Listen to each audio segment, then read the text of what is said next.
Hey, friends, I'm really excited for you all to be introduced to something that I just heard about that I think is amazing. And it's the concept of a family retreat. Today on the show, I've got a guest for you that runs an entire company that does family retreats, really designed specifically for mothers and their children, but they also do full family ones as well. And at the heart of all of this, really, there's a lot of messaging around just slowing down and stop being so busy. So today I've got Monica here on the show where we're going to really be having a conversation about how realistically can we slow down? And then you're also going to learn a little bit about her family retreats as well.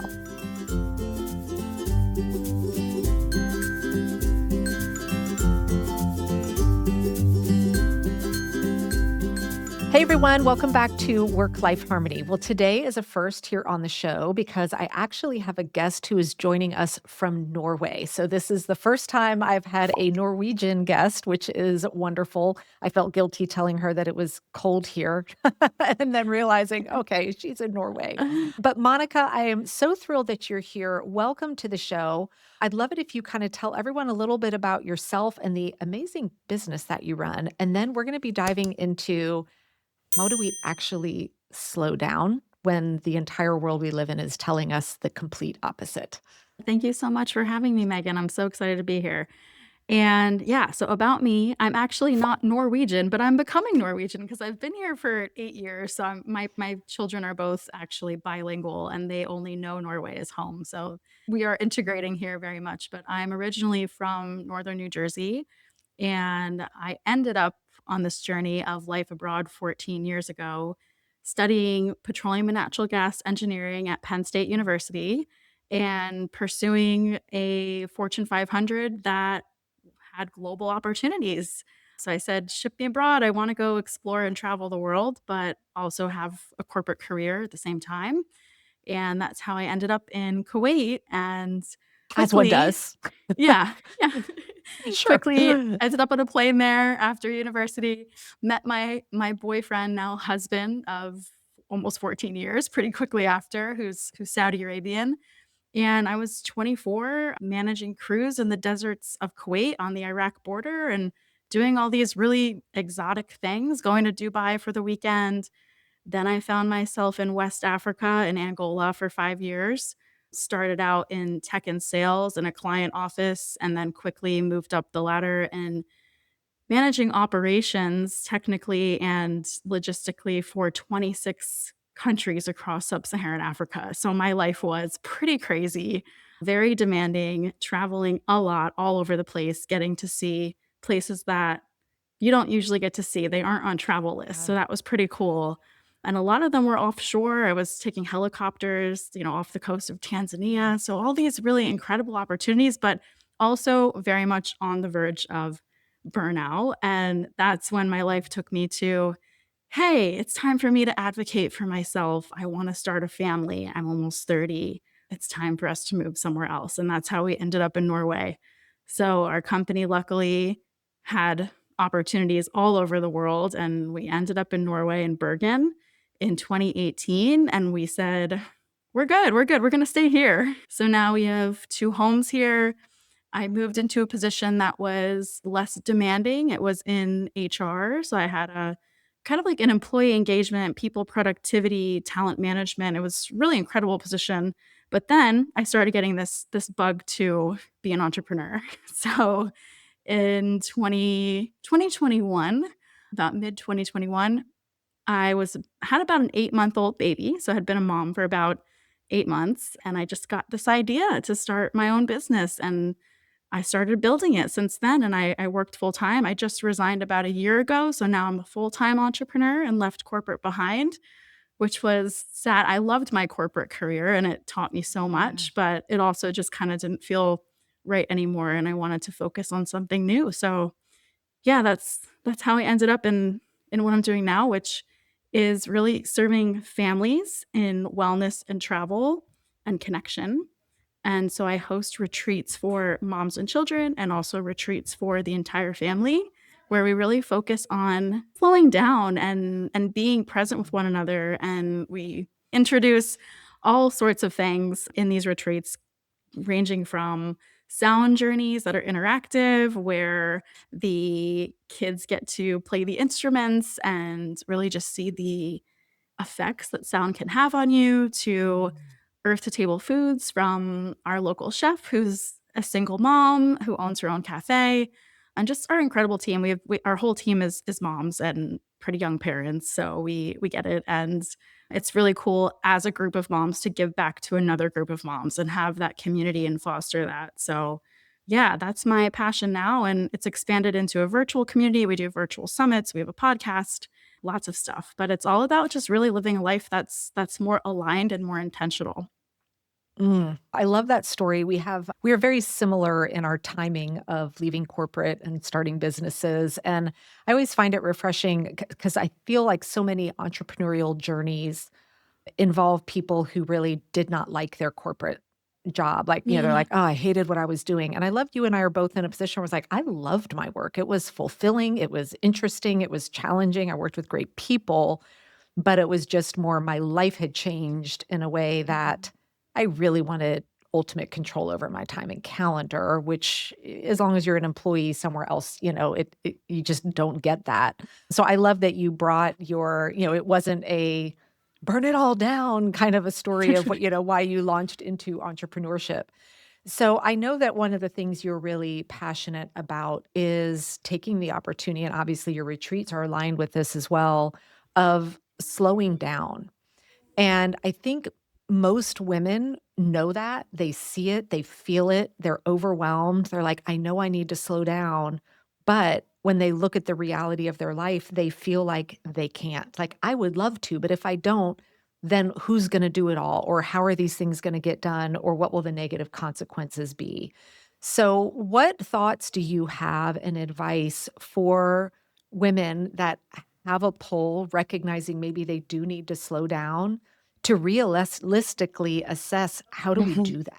I love to talk about slowing down because I have a very full life. Like, I was building this business while working in corporate in a very demanding sector and having 2 really little kids. So I get it that it's not like we can just shut everything off and do nothing. There are some things that we can do. And I think, being an American abroad has taught me to let go of some of the expectations. I think it's a little Mhm. bit easier when you're not around it all because I see when I drop back into the States, like how much pressure American moms are under. And When you say dropping expectations, like expectations around what? everything that we do. Like, All of it. having the perfect decorated home year Mm. round, having your laundry folded and put away, having your kids looking great all the time and put together and well behaved and, all these things that Mhm. you see in like the 1950s commercials and stuff, right? Like I think a lot of us Right. now are still feeling that, like we want to strive for some type of perfection. Also having a very full corporate career because women are in the workforce now. So we're supposed to somehow juggle everything and it's just not realistic, doesn't feel good.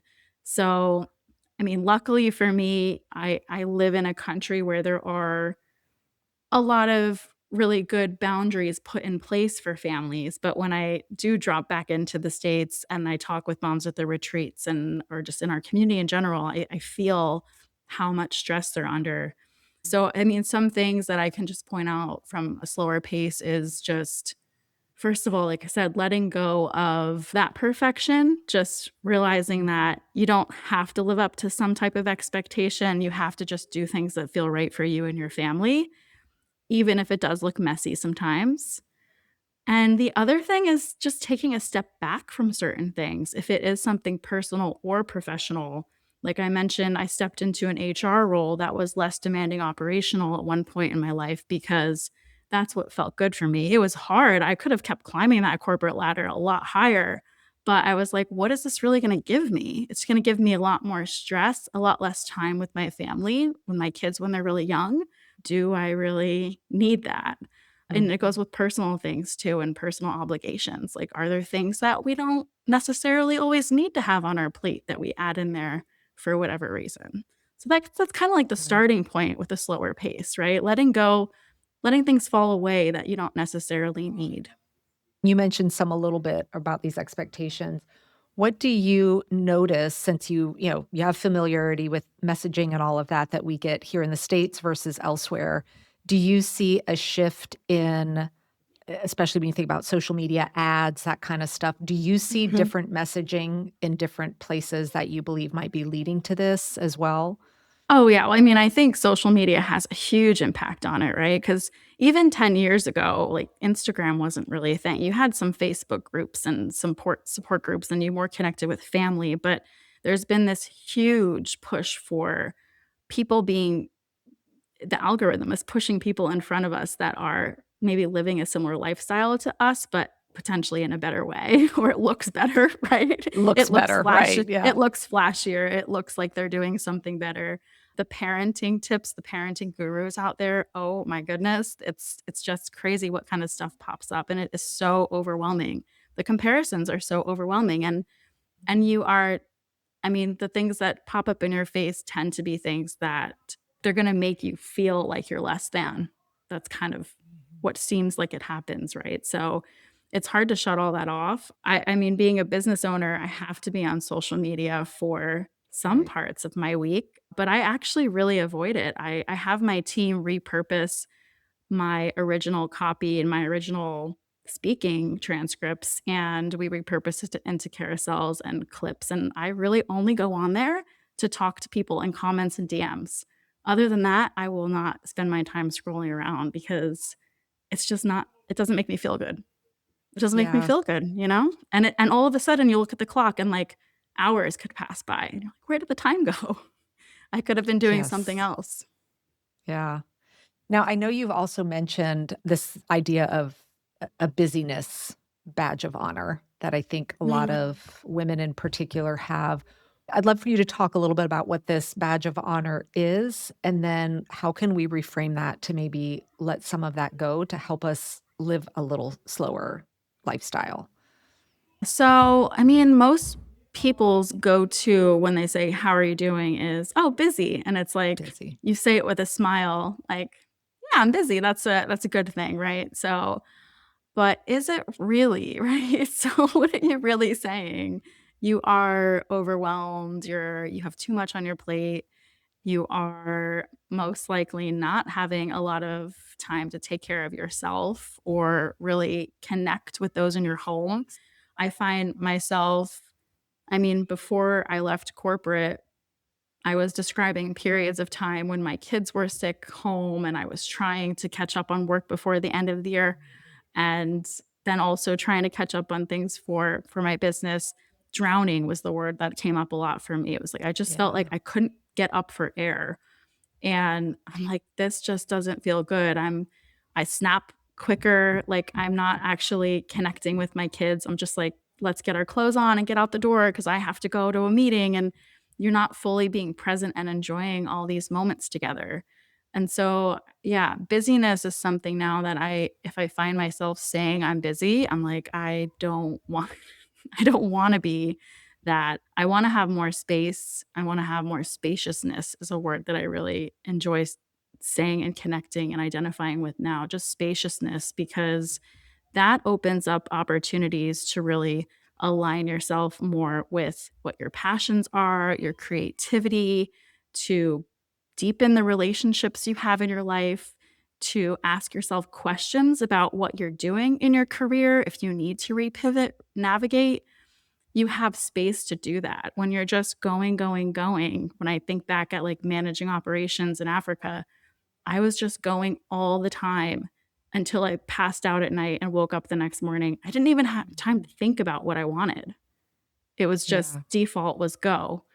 So, when you really have that spaciousness, you can connect with yourself inward and also outward in your relationships a lot more. Why do you Because I feel like the fact, you called it a badge of honor, I do feel like there are certain communities or pools of people where it is this almost who's the busiest is like, I Mhm. won almost, like, I'm the busiest, so I'm the winner here. Why do you think we're at this point where we are wearing it as a badge of honor instead of looking at it as, okay, maybe this isn't what I want. Maybe I want something different. I think some of it just goes back to those expectations and the comparisons again. It's like you think that you need to do all the things. Like now that Mhm. moms are in the workforce, women are in the workforce, you are raising kids with a lot of times the mental load fully on you, the decision fatigue, like all the things that you're experiencing. But for some reason, we still feel like we need to hold it all together because our parents did. But like my mom was a stay at home mom until I was in like seventh grade. So, it was a little bit different, but we still feel like we're held to those standards. Mm. And so I think it kind of goes back to that. Like the generation before us was doing it all. So we feel like we need to do it all. And we also feel guilty for some reason to start letting Yeah. some things go. Yeah. I think there is, I know at least, myself being a Gen Xer, there's it's like you're lazy if you're not busy. Yeah. If you're not in motion, then you're being lazy. And so we're fill, because if someone were to call me and be like, "What are you doing today?" And I said nothing, that's like you're being Yeah. so lazy, Megan. What do you Yeah. mean nothing? So I'll be interested as the years go by to see if we see any shifts in the generations of will the Gen Alphas out here today, or, what's it going to look like 20 years from now? Will this carry forward or will some of this get replaced? I don't know. It's going to be interesting to see. I mean, from what I can experience right now, like the millennial moms that I connect with pretty frequently, there does seem to be a shift. Like our retreats I are love in a that. lot of cases talking about just come and be, just be, just be. And last winter, we were doing an exercise where we walked around in the dark at night, the mothers, and we all just stood next to a tree. And I found myself coming back to the circle. We had a fire circle and we were all sharing. And I was like, I've been so busy this weekend taking care of all the moms and kids here. I've had so much, like, just I feel so lit up helping and sharing in that way and Yeah. supporting, but it's also just nice to be like a tree and just look at like, they're just still and present, and they can just be, and it's okay to stay still for a minute. It's okay to stay still. And I Yeah. think about that often and how important that is. And luckily in Norway as well, I've been introduced to a different way of life and a different culture here. And hygge is something that they speak a lot about here, where you just go and you sit in a cabin with no agenda. Like you just God, that would sit. be, it sounds amazing, but then I'm also like, but then what would I do? Like, But it's almost like a social meditation, like, you're just kind of, like, sitting with those you love, you're having conversations, play board games, go for a walk, oh, okay. but You're not you alone doing this. You're no, just no, with, you have a okay. family with Okay. you, but there's no, like, rigid plan where you have something Right. structured every hour. So, like, those I love kinds of that. things have been really nice. Yeah, they really bring a lot more presence to your life, and it's calming. There's something about it, you just feel more Mhm. rooted. Yeah, and it's fine when you talk about busy. I have this conversation with my mom a lot, like all the time, because anytime she'll call and I'll answer, I mean, I'm only answering if I have the space to talk with her. If not, I'll let her leave a message and I'll call her back. And every time we get on the phone, the first still, she always says, "Okay, well, I know you're busy." And I always stop. I'm like, "Mom, I wouldn't be on the phone with you if this wasn't the space and the time that I had to do that." And something I know, Taryn on my team and I will use a lot, if it's a day that is a little bit more packed than normal, I might say, "Actually, I've got a really full day today, but then I have more space tomorrow," to really try and get that word busy out of our Mm. vocabulary. Because like when I hear busy, I instantly get a little anxious and it feels a little frantic. Like to say I have a really busy day to me sounds like I'm going to be running around from one thing to the other, switching back and forth versus got a full day today. Sounds more like there's things going on. I'm on top of it and then it will end and we will all be done with it. But I think there would be an interesting I think it would be an interesting challenge to get a community together and say we're not allowed to use the word busy anymore. Like what would you replace that with? And if you can't find a word to replace it with, maybe there's something that needs to shift in your lifestyle so that you aren't so busy. You aren't running around frantic. all the time. But to your point, I think it would require for all of us just a release of expectations of what we're Yeah. putting on ourselves of, do I need to be this busy? Does my yard need to be the most beautifully decorated yard for the holidays? Or can I plug in a lit tree on the front porch and call it a day? Or do nothing even, right? Just nothing on the external part of the house. Oh my But gosh. it would be so nice if there was, and I think we are, to your point too, with the millennial moms, to have all these next generations leave a little bit of it behind with every single Mhm. one. Leave certain Mhm. expectations behind with all of us moving towards a slower, more peaceful, more intentional life as well. I do like the reframing that you use from busy to full. I think it is important to identify words that feel better to us when we're thinking Mhm. about time, because it does really change the energy behind it. Yeah, I mean, even today, when I look at my plan for this week, today is a very full day. The next 4 days are not. But I designed it this way on purpose to just get into one state. I'm doing a ton of recording and video work today intentionally to then step away from my camera for the next 4 days. And so I think Mhm. when you can look at it that way, like, hey, I plan for a really full day so that then my next 4 days are slower paced. It feels very different than going, oh my God, I'm so busy today. Because then you're Yeah. just going to bring it into tomorrow and the next day and the next day.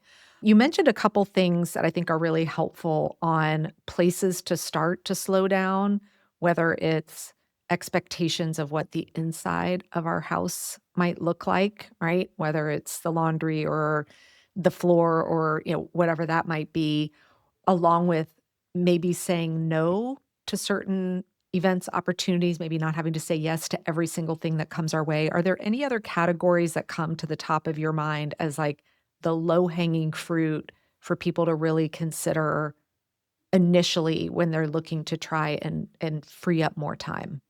Mhm. I mean, one is to outsource and ask for help. Like, we have a Yeah. really there is some guilt behind that too, like, we don't wanna ask for help. My mom is retired now, so she's been staying with us a couple months at a time, and I ask for help. I'm like, "Can you come stay with us for a few" It keeps her busy, like, she likes to be Yep. here and help out with the laundry and meal prep and dropping off the kids, and, but you have to ask. Even with with your partner, you have to ask because they don't Mhm. always know what you need and what you're holding. So that's another way. I mean, just taking the opportunity to ask. And then I just find myself in these tiny rituals throughout the day. Like if I do have a very full day, even if you have 5 minutes, everybody has 5 minutes, right?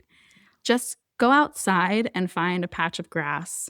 I love doing this to take off my shoes, my socks, and put your feet on the ground. Just put your feet on the earth.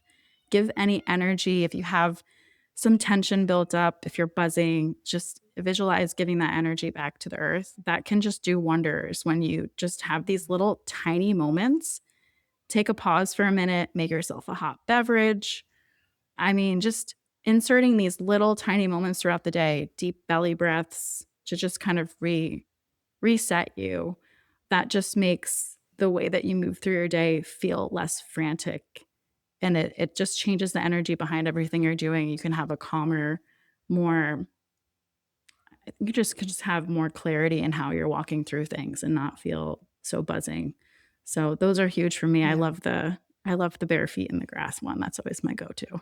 And I love that you said 5 minutes because I think we are, again, with the way we do everything here, it's like go big or go home. So we see these whole, well, here's my 2-hour ritual I do every day to stay grounded. It's like, oh my gosh, one more thing. But I love that you mentioned 5 minutes, right? And for me, like it's cold right now. I'm not going to go out and put my feet in the grass, but I have 2 dogs at home. And sometimes Yeah. it's just, I just take 5 minutes and go pet my dog or play a game of tug of war or just something to step away and come back, and it doesn't need to be these lengthy, elaborate rituals and routines. It can be small, intentional 5-minute things here and there that we don't realize can really give us a massive benefit. We think we need I need 2 hours in order to then reset when, to your point, no, it can just be some breathing work or step outside and connect with nature or pet your dog or listen to a favorite song and get up and move. Just very small things that I think really can add to all of this as well. Yeah, absolutely, and I bring my kids into a lot too because I think we lead Mm. by example. They see what we're doing. So they Yeah. see, like, mom stepping outside for a minute. By the way, I do put my toes in the snow, in the rain when it's cold. Oh, I'll still go out and do I love it. it. But they'll join me, like, they'll see me and they'll wanna come along, or we do a little shaking meditation just like our we have a dog as well. She's gonna be 15 soon. She's Kuwaiti, so I've had her a long time, Oh, and wow. and she shakes. That's how, they're regulating their energy. So Yes. we'll do a little meditation shake together and just get moving. And it's these little tiny things that they see me do and they pick up on it too. So I'm hoping it helps with that next generation, right? And how they're stepping through their days. I love that. Plus, you're normalizing it for them, right? Look, we're Mhm. prioritizing this so that that becomes their, but of course, reality instead of resting is lazy. Let's stop Yeah. perpetuating that generationally. I'd love for you before we wrap up to share a little bit about the retreats that you do and where people can go to get more information for that. Because I've been digging into all of this and it looks absolutely amazing. Oh, thank you. That means a lot to hear. And yes, we're at wanderwildfamilyretreats.com. So you can go there.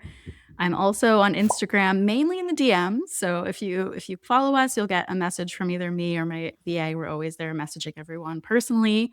And I also really enjoy writing on Substack. So you can go there and learn more and connect with me. But yeah, we are hosting mom and child retreats. We have 3 coming up in 2026, a winter one, a summer one, and then we also have a family retreat where dads are invited into this nourishing space and be held a little bit too, which is so rare.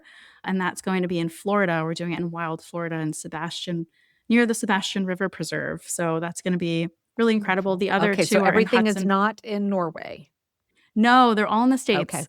So, Okay. yeah, so the family one is in Florida, and the mom and child ones are in Hudson Valley, New York. So, for any moms Beautiful. listening in the US or Canada, we've had people come from, I think, 21 states and quite a few countries now because we're Yes. the only retreat company in the States that are welcoming children, even the smallest. We've had the smallest is just 6 weeks old, and then we've had some Wow. teens come. So we do programming for everyone. The kids are treated like retreat guests as well. They have their own retreat experience. And it's so incredible now to see parents coming back 1, 2, 3 more times with their kids as they're growing. And yeah, it's a beautiful experience for getting that community, but also feeling like leaving some of that mom guilt behind, right? That you can go and take Mhm. care of yourself on a retreat without leaving your kids at home. They can fully be a part of the experience and you can be so present together because we take care of all everything on your mind that you would usually have to do when you're planning a trip. We have the earth to table food for picky eaters. We have all the programming. We have all the kid gear that you could think of, all the toys to keep them busy, very nature-based learning, and everything is just meant to really connect you and be present and slow down. Exactly what we're talking about, So just it really sounds slowing like down. it could actually be a vacation for a mom with her children Yep. instead of it being a trip, right? We all know the Yep. difference of actually Mhm. getting away and not really feeling like you got away when you're, quote, traveling with young kids. So I think that the work that you're doing is so important and it would be a beautiful way to kinda kickstart this very intentional shift to slowing down a little bit, right? Mhm. Go kick it off with a beautiful family retreat where that is at the heart of everything and then be able to bring that back home. I think it's beautiful. Yeah, absolutely. Well, thank you so much for being here. And for everybody listening, we've got a link in the show notes where you can go learn more about the family retreats and where you can go follow Monica and all the work that they're doing on Instagram as well. Thank you again for being here today.